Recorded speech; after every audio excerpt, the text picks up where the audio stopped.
Join us every Wednesday for InFocus, a weekly talk show produced by the SKNIS Information Service, where we provide exclusives with key persons within the government and discuss pertinent, relevant, and interesting matters that affect us all. Tune in every Wednesday, live on ZIZ Radio and streamed live on Facebook at SKNIS Media and ZIZ Online. InFocus, your government, your business.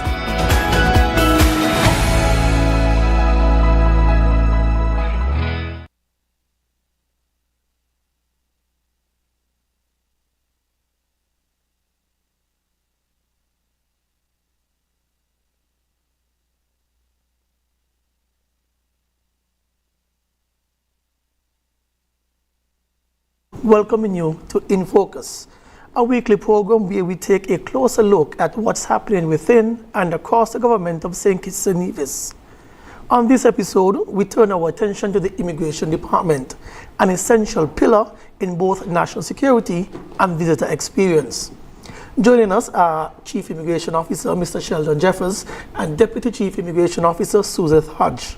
They are here to discuss with us the latest innovations and other key changes aimed at improving efficiency and strengthening border protection. Stay with us. InFocus will be right back.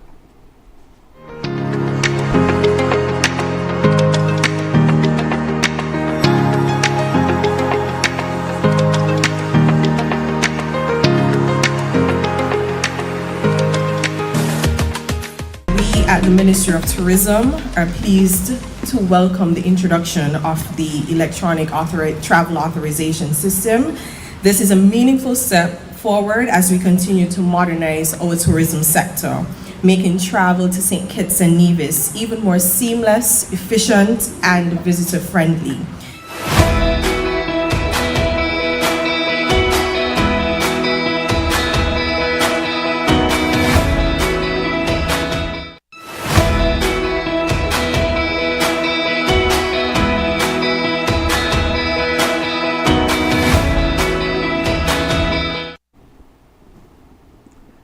Welcome back, listeners and viewers, and of course, let me welcome Mr. Jeffers and Ms. Hodge to the program once again.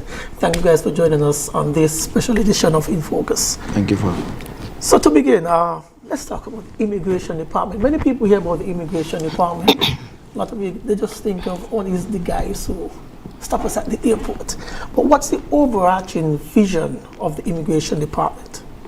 Well, firstly, good afternoon again, Mr. Johnson, and to all of your listening audience, those who are viewing as well. For me, firstly, I'm a people person, and so my vision for the department is to put my staff first, make my staff as comfortable and as happy as ever. However, if I want to fulfill the vision of the department, I believe in making my staff as happy and as comfortable as ever, and then that would take me into to fulfilling my vision statement, which is to transform the St. Kitts and Nevis Immigration Department into a paragon of excellence through the use of technology and, of course, human element part of it. So that is really the mandate and the vision of the department. So far, you've that first part you mentioned of making your staff happy. In your opinion, have you been achieving on that part of your mission so far? Well, yes, we have been making some progress, and just like everything else, there are obstacles, but we are getting there. We are continuing to fight. We will not stop. We will not give up fulfilling our vision. Again, it is to make everybody as comfortable as possible, and everything that we have to do to make my staff comfortable and happy. That is really my intention and my vision. So, Deputy, can you vouch for Mr. Jeffers' statements? Yes, I can. All right. Now, of course, immigration is a very important, very serious responsibility. What would you say are the biggest challenges, priorities for immigration management in today's society? Challenges? And priorities. Well, our priorities lies in our vision and mission statement, which is to provide we are committed to providing an efficient and professional service to all persons who are arriving and departing our ports, whether it be at air or sea, to prevent the illegal entry of persons into the Federation, to liaise with international and regional agencies, and most importantly, we must be seen to do this in a friendly and courteous manner. I think that is really the crux of what we do in respect to our priorities. Is it in any way demoralizing when you sometimes, I guess you guys might see some comments on social media about this individual was treated badly at the airport by an immigration officer? Do you guys see these statements, and what would that do for the morale of the staff, and how do you address situations like this? We get them from time to time. There are conflicts. We are trained, we are properly trained to deal with those kind of situations. And I always say that we are all students until we die. So we continue to evolve, we continue to learn. We learn from the mistakes that we make, and we move on from there. Sure. Now, the electronic travel authorization, or the ETA system, that is one of the most notable and exciting innovations that have been adopted by the department in recent times. For those who may not know, can you explain what the ETA is and how does it function? How does it work? Well, the ETA, as it says, it simply means an electronic travel authorization. It's really a digital system that really grants persons permission to enter St. Kitts and Nevis, and not just persons, but visitors. It provides a platform, and it's not just an authorization. It combines, it's a combination of factors that come with it. I would not go into so much of the security aspect of it, because it's a strong aspect of security with respect to it. But it's really an online platform. It's similar to an entry visa, but it's more specifically only for visitors to enter the country. So you make an application. Of course, you go onto the platform, you make an application.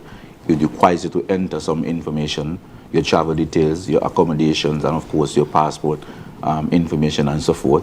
And in the background, when that application is submitted, there's a team that views all those ETA application, and a determination is made whether the person should be allowed entry into the Federation. But it's really like a visa to enter St. Kitts and Nevis technically. So you guys are not asking for any other information that you normally wouldn't ask for? Well, it's a case by case. Oh. And I won't go into some of the details as to exactly what we ask for. But basic information that you would require to enter any country, we ask for. If it requires for us to ask additional questions based on the person, then we would do so. Okay, I understand. And what do you think prompted the introduction of this system for St. Kitts and Nevis? A small society like St. Kitts and Nevis. I recall I was here just over a year ago, and I believe, my memory serves me correctly, the topic was modernization of immigration department.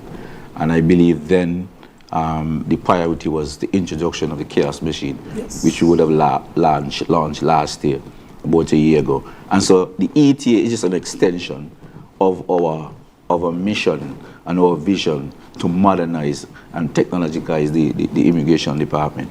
We wanted, once we launched the chaos last year, it wasn't enough for me, you know. And so we looked out there in the market to see what new advancement is there, and we came up with this company. We met this company in Travaiserie, and they introduced us to this brand new system, and we jumped on it right away. So it's really an extension and a continuation of our quest to modernize and technologize the immigration department.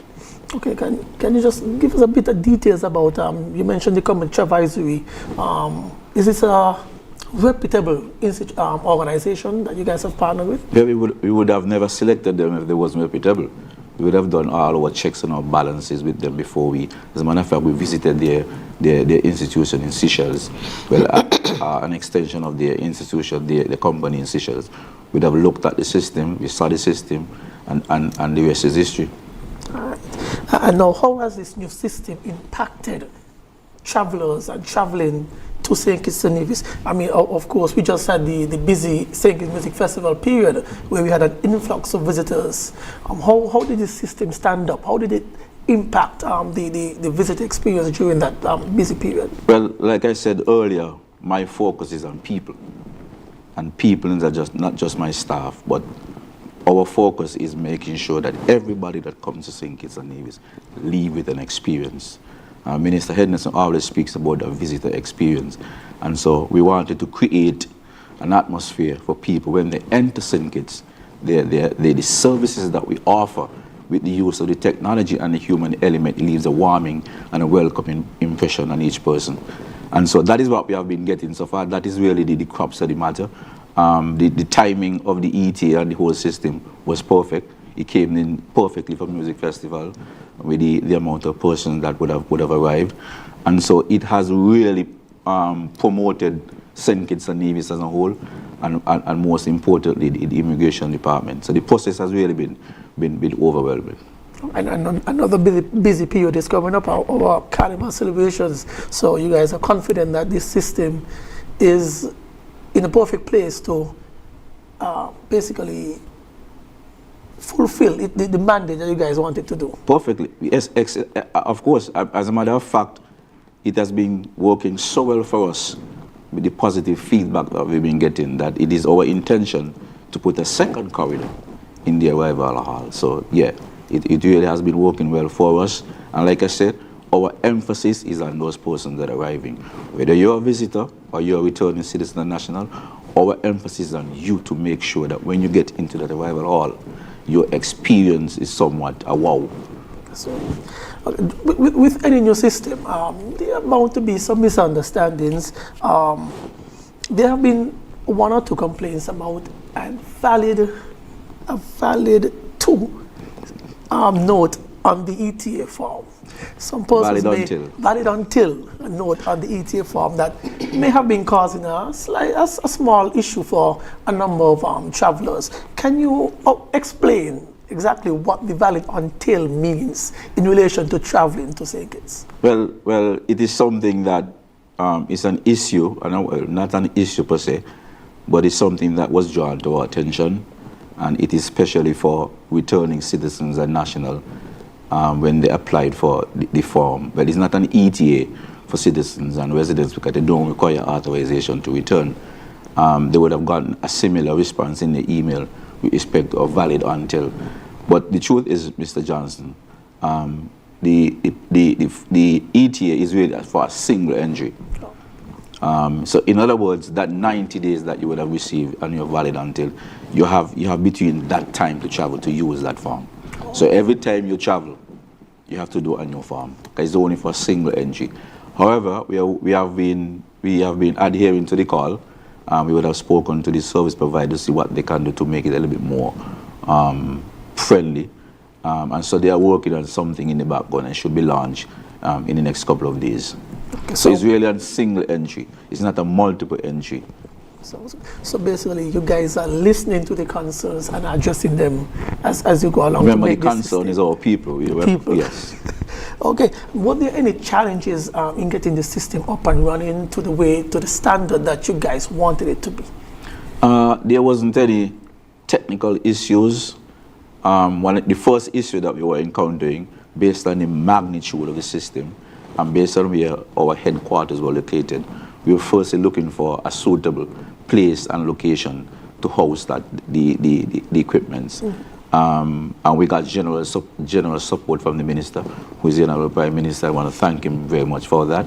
Apart from that, before we launched, we were having some issues, and that is a fault of ours. We didn't think that we did enough public awareness before the launch. Hence the reason why you asked the question about the valid until and so forth. I guess all those would have been rectified and clarified. And so public awareness was the major issue for launching on the 26th of May. What you guys have over the time, you guys have kept up the public awareness to help people, not only possibly on social media or traditional media, but at the airports, at the ports of entry themselves, you guys have kept up this awareness with persons to help facilitate their entry into the Federation? Yes, we have customer service ambassadors at the airport. They're under the auspices of CASPA, and we also have the immigration officers who are on duty. They are tasked with that functions as well, to perform customer service in that capacity as well, to share, to educate any irrelevant information as it relates to the system. In all of this, we speak about the visitor experience, but you mentioned at the start of the show, just keeping your staff happy and excited about the job. In all of this, were there training for staff to get them up to speed with this new system and to get them comfortable with using it? Yes, there were obviously training before, and even before training, we had general staff meetings, and we were talking about what is coming. So I was always giving them a synopsis of what is going to happen, and then there were, I think, about a week or two of training. The training wasn't as difficult as it is because it was something that we are accustomed to do. It's just that it's a little more advanced. So the training was very, very productive. So they grasped it easily. Quickly. Okay, good. What steps are there that you guys might have put in place to ensure that the ETA process remains secure and user-friendly? Well, to be honest, we have been getting we haven't received any reports of any hacking or any attempt for the system to be hacked. However, what we have been getting are persons who are them fraudsters who are taking advantage of our system and creating these fake websites and charging persons well above the rate or the service charge for the ETA. And so we are working with our service providers in the background to see how we can counter those sort of situations. In the meantime, I believe that our staff too have a responsibility in protecting that system and that data. And so for some officers, we have asked them to take an oath of secrecy. And like I said to you, Mr. Johnson, the system is a broad system. Mm-hmm. There is an aspect of the system where you can only enter that particular room by facial recognition. And that is the interest and the drive that we have in protecting the system and protecting the data. Because people's personal information is on that system. And so that is one of our major priorities with respect to the system in protecting the data. Okay, and of course, it's not just about the visitor experience. There's also the national security aspect of it. So how does the ETA tie into the broader national security aspect for St. Kitts and Nevis? Most persons would think that the ETA is about the money because there is a service charge attached to it. But the truth is, Mr. Johnson, it's much, much broader than that. It is basically, the security aspect of it is huge. I can tell you that much without going into so much of the security part of it, that there are customs officers and there are police officers in our unit with respect to profiling, looking at the data before a passenger arrives. I'm not going to go into much of the nitty-gritties about it, but we respect, and the reason why we invite them is because we are an added arm of national security. We are law enforcement as well, and we don't want to keep this new technology to ourselves. And so we would have invited the police and the customs to be a part of the system, and it has worked perfectly well. Nice. I can give you a short success story that the system, by using the system, that would have come across thus far. There was a gentleman here, I'm not going to give the nationality. He came in June, and CCTV by the ATM machine, the different banks, picked him up with a skimmed ATM card, withdrawing money from the different ATM machines throughout St. Kitts and Nevis. He would have gathered in excess of 100,000 EC dollars. And so that information was shared with the police. The police shared it with us. And so we looked at the photo that was taken in the ATM booth, and we do a facial recognition in the ATA system, and we were able to identify the gentleman. So it has really, so far, it's only been a month and a half, but we have seen the results that the system comes with. So it's complementing the whole broader national security aspect. Great. Well, the conversation has just started, and we will be right back as we have much more to touch on the immigration department here in St. Kitts and Nevis. Stay tuned to InFocus. If you haven't done it as yet, please do it today. Subscribe to our YouTube page at SKNIS Media for regular updates, live coverage, and even more information on your government. While you're at it, like, share, and interact with our Facebook and Instagram pages at SKNIS Media and SKNIS Info.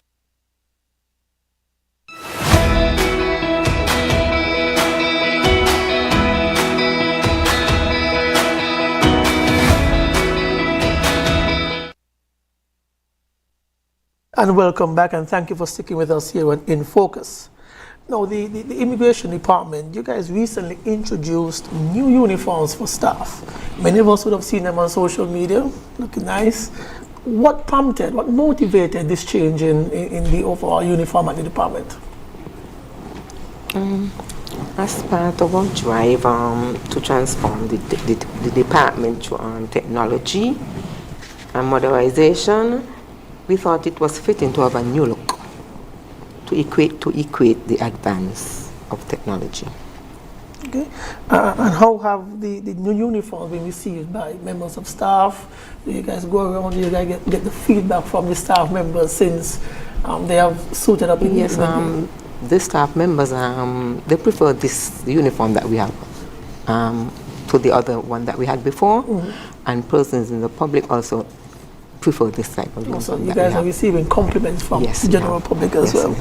Okay, good. And the uniform is just one aspect, I'm sure. Are there any other staff-related improvements or moral boosting initiatives that the department is planning or have put in place that we just haven't been aware of as yet? We have recently had a fundraiser last week, Friday, and it was a successful fundraiser. And we are about to have another one at the ending of September, because persons were asking if we could do the fundraiser every month. Good. Remember, I said that we are about making the staff comfortable. Yes. And making the staff happy.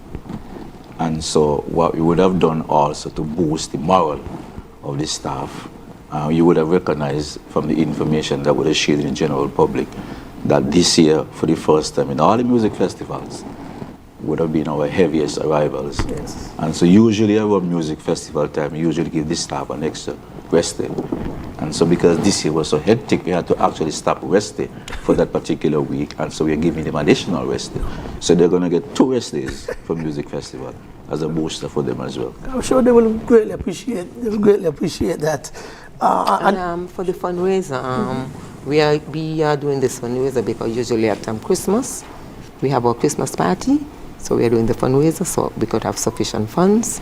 I was going to ask what the initiative behind the fundraiser was about. So it's to help towards the Christmas party. Okay, great. And do the uniform change? Does this reflect the overall rebranding and modernization that goes along with the ETA and all the other system? Is this a part of that broader concept for the department? Yes, and at one hand, you have this advanced technology to have this seamless processing of persons. And like I said to you, the human element is very important. And so you don't want to have this advanced technology and your staff is not reflected in that brand. And so we want to make sure that it equates. So you have this advanced technology and you have this branding of the uniform to make it look like, to highlight a real change. A real change in the department. So the uniform must equate to the type of advancement in technology that we are having as well. Hence the reason why we change the look of the uniform so it match with the advance in technology that we have.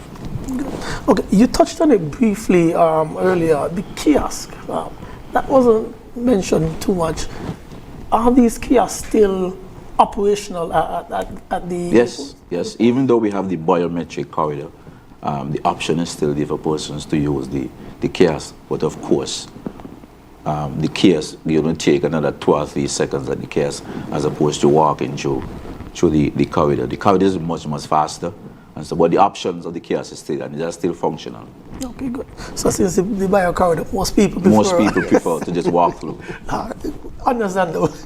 So beyond the ETA, what other tools or strategies are being introduced or have been introduced to improve border protection here in St. Kitts and Nevis and even smoother traveler for our people? Well, Mr. Johnson, I could, based on my experience in the department over a number of years, I don't want to say we have been placed in the back room per se, but since our advancement in the technology, we have been a part of a lot of strategic committees in St. Kitts, one of which is the National Security Council meeting every Friday with the Prime Minister, and those are where we sit down and discuss strategic policies and so forth, and every aspect of these committees, border security and immigration plays a critical part. We also have an enforcement unit. Apart from the technology, remember I said the human factor, the human element, because without the human element, because the machines can't smile for you, the machines can't tell you welcome to St. Kitts, and so we have an enforcement unit that plays a critical part with respect to enforcement. We are also part of the National Security Strategic Intelligence Committee, and again at those high-level security meetings, we play a critical role in the strategic outlook of the immigration department. Good. And I'm pretty sure there's a lot of things that many persons out there have no idea that immigration is so integral. People mostly look at us as receptionists at a hotel where we stamp persons in, we check persons in, and we check persons out. But we are broader than that. Good. And I think you also touched on this earlier. You mentioned that you guys work along with regional and international bodies. How important is that, and how often is that you guys reach out to these bodies to ensure compliance, I would imagine, and greater protection for our borders? I think without that regional support and that international support, without the sharing of information, I don't think we would accomplish anything in the interest of national security, and especially if we are to eradicate those environmental threats like human smuggling, human trafficking.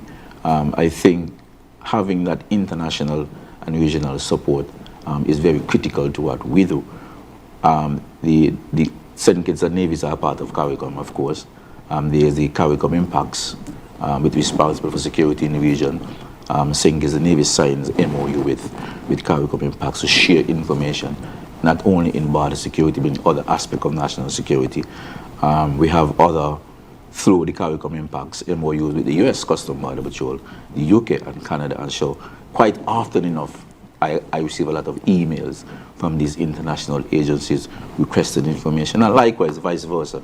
If there's any information that we require to aid in our investigations or whatever we are doing, the information is forthwith. Oh, so it's not a backlog, there's smooth... yeah, okay, the information, yeah. Okay, good. Are there any... I guess because we might be a small country, many won't think that we get them. But are there any updated protocols to screen high-risk individuals coming into St. Kitts and Nevis? Yes, you would have recalled last year, June. First, before I said that, St. Kitts and Nevis have always been a trendsetter in regional, in CARICOM in particular. A lot of things that CARICOM implemented, we are always the first to do it, and then the others follow. I said that to say there was a CARICOM model legislation in human smuggling. We were the first in CARICOM to pass it last year in June. There is a API, Advanced Passenger Information and Passenger Name Record Bill, in CARICOM as well. We were the first up until today to have passed that legislation, and I think the introduction and the launching of the ETA would have advanced that particular bill. And in the particular bill is everything that I would have spoken about with respect to sharing of information, protecting our borders in the interest of national security. So those two pieces of legislation, in particular, respect to protocols that would have advanced our ability to protect our borders. Good. And in this technological age, we have AI becoming easily accessible to almost anyone. How important is technology and the implementation of technology? How important is that in enhancing border security and maintaining the protection of St. Kitts and Nevis? You realize everything I speak about is basically two things: technology and human element. Yes. A good portion of the ETA system is based on AI, the use of AI. And again, I will not go into the security aspect of it and this area. But yes, the use of technology is very critical if we are to advance in any aspect of national security, and especially border security. But you guys, do we receive significant threats in St. Kitts and Nevis at our immigration department that can compromise our security, without going into any specific details? We haven't received any major threat. We are at low risk with respect to certain aspect of security. However, we are also high risk to human trafficking. We have a number of cases that we are investigating, real cases that we're investigating. With respect to the level of security on a different level, no. But these systems that we have in place, we can't wait until they happen. These are just proactive measures that we're putting in place to deprive persons who may want to enter and cause those unlawful interferences in St. Kitts and Nevis. Great. It's good to get in the forefront of these things. And I think we also touched on this earlier about the interaction, the engaging with the public. How does the department handle this public engagement, stakeholder engagement, particularly to advise them of changes, improvements, or anything that can impact the way that we handle border security in St. Kitts and Nevis? With all honesty, I think that is one of the areas that we have been weak in. Public awareness. It is our intentions, however. I received a very comprehensive proposal from one of my staff, and it's basically focused on public awareness. It is a new unit that we intend to create, hopefully before the year ends, and that unit especially is going to be focused on everything that you would have spoken about in terms of sharing the information to the general public. Basically letting the general public know what we do, how we do what we do, without again going into so much of the security aspect of it. So it is an area that we are very weak in. As a matter of fact, we don't even have a Facebook page in 2025. So you could understand. I'm looking for one. So you could understand. But it is something that we would have recognized where we are short in, and it's something that we definitely is going to work on before the year ends. Good. And will there be an area or a section that allows for feedback or concerns from members of the public to the department? Of course. As a matter of fact, the ETA system allows for that. There is a chat on the platform that allows for persons having any issues, and there's also a particular email specific for the ETA platform. So those sort of communications with respect to the ETA system is already in place. Good. And just before we go to a break, transparency and accountability. What measures are there in place to ensure these within the department? This is something that's very important to the government of St. Kitts and Nevis, transparency and accountability. How seriously you guys take that, and what measures are in place to ensure these are done? Well, I can tell you with respect to the ETA system in particular, because we recognize the type of data that we're receiving now. We recognize the type of information that we're receiving from the carriers at both A and C. As I said earlier, we would have asked some officers to take an oath of secrecy. We are guided by our Immigration Act, of course, which is the Bible that we are guided by. And we are also guided by the Civil Service legislation, the Civil Service Act. And also we have our own immigration internal standard operating procedures. Those are what we use as our pillars for accountability with respect to how we operate and so forth in the department. Okay. All right, thank you very much for those. Stay with us. We will be right back. InFocus continues after this short break. If you haven't done it as yet, please do it today. Subscribe to our YouTube page at SKNIS Media for regular updates, live coverage, and even more information on your government. While you're at it, like, share, and interact with our Facebook and Instagram pages at SKNIS Media and SKNIS Info.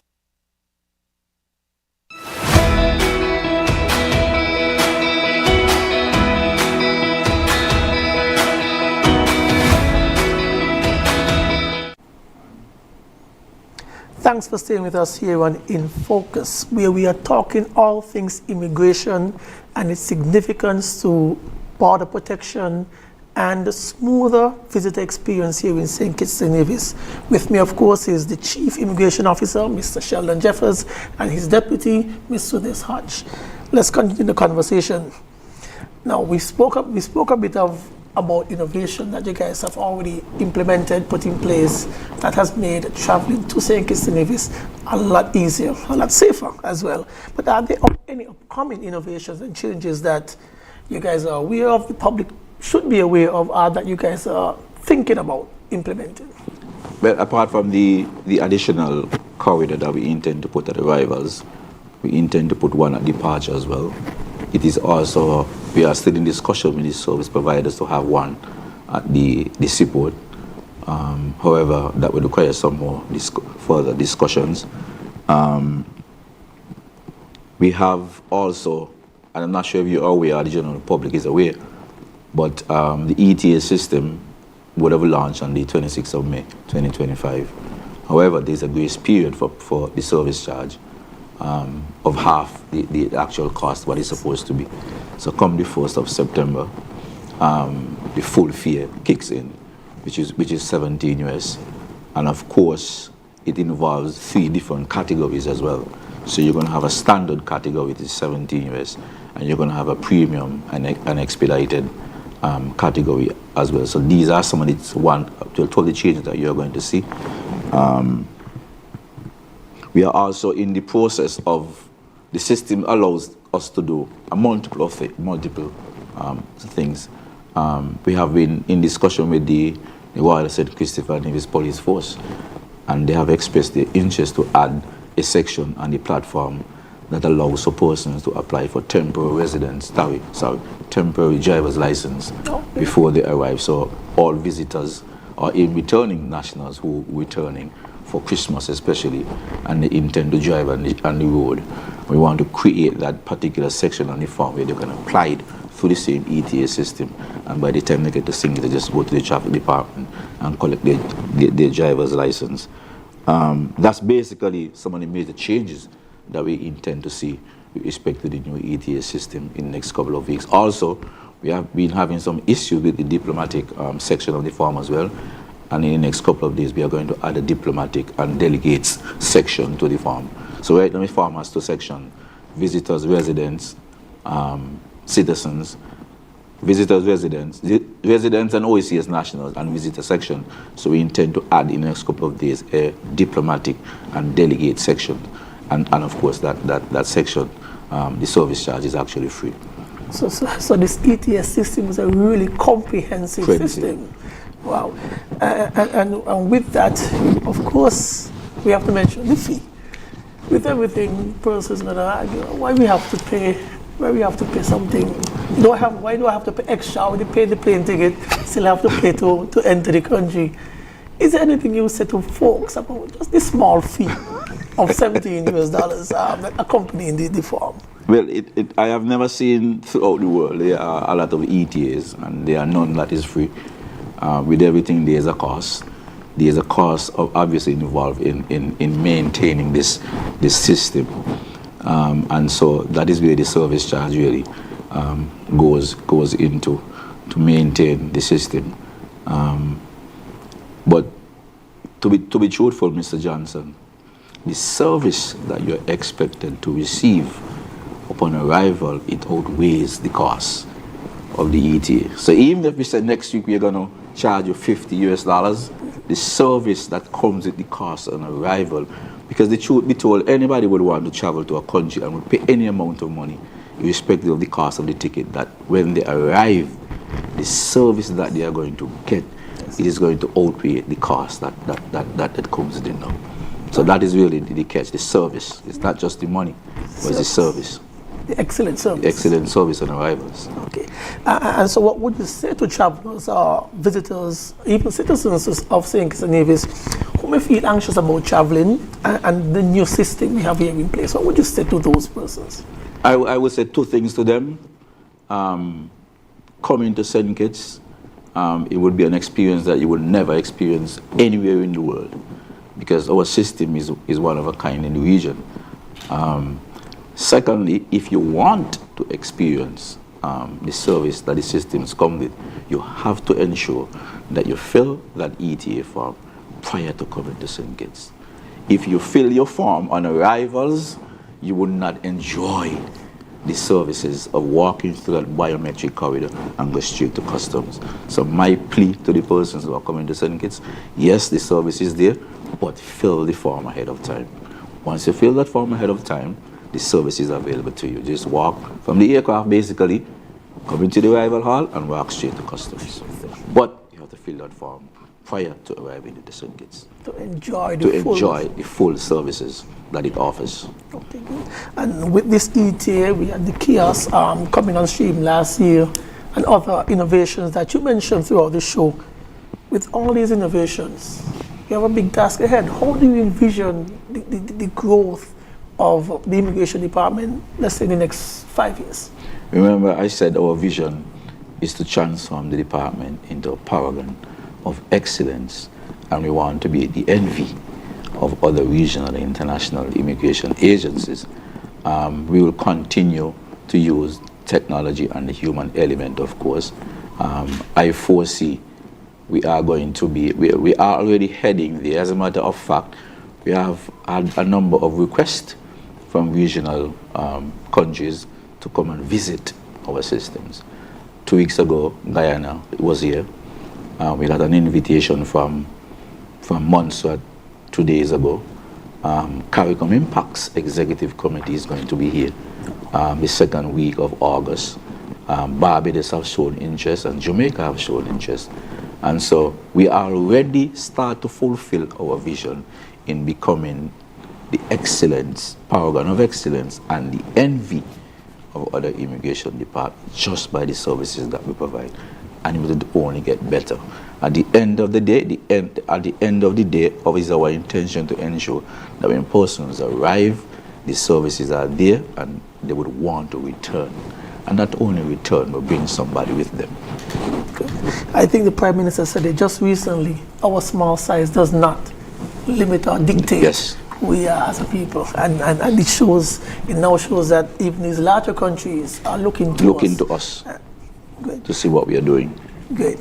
Before I let you guys go, are there any final thoughts, any final messages you would like to say to our viewers, our listeners, far and wide, persons who would like to come to St. Kitts? Are there anything you would like to say to them before? Well, I would like to say to the general public, the St. Kitts Nevis Immigration Department, we continue to evolve. It is our intention to further enhance the department. And again, I would remind persons who are intended to travel to St. Kitts and Nevis, please complete that ETA form prior to arriving in St. Kitts. And your stay, your experience on arrival will be one that you will never, ever forget. But for you to enjoy those services, please fill that form prior to arrival into St. Kitts, and you would receive the full benefits of that service. And then I would add, as the chief said, please fill the form before your arrival, because if you don't fill the form before your arrival, I guess you have to choose the expedited, which is more costly. And I don't think anyone wants to choose that route. No. And with that, I would want to thank you, the Chief Immigration Officer, Sheldon Jeffers, and as his Deputy Chief Immigration Officer, Sudet Hodge, for joining us here at InFocus and sharing with us so much information that I'm sure many of the public weren't aware of, and some of the very, very good work that you guys have been doing to protect us here in St. Kitts and Nevis and to ensure our visitors and even our returning nationals enjoy a smoother experience at our ports of entry. So thank you guys once again for joining us. Thank you. And thank you to our viewers for joining us here on another edition of InFocus.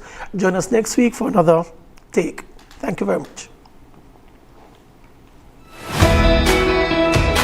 Join us every Wednesday for InFocus, a weekly talk show produced by the St. Kitts Nevis Information Service, where we provide exclusives with key persons within the government and discuss pertinent, relevant, and interesting matters that affect us all.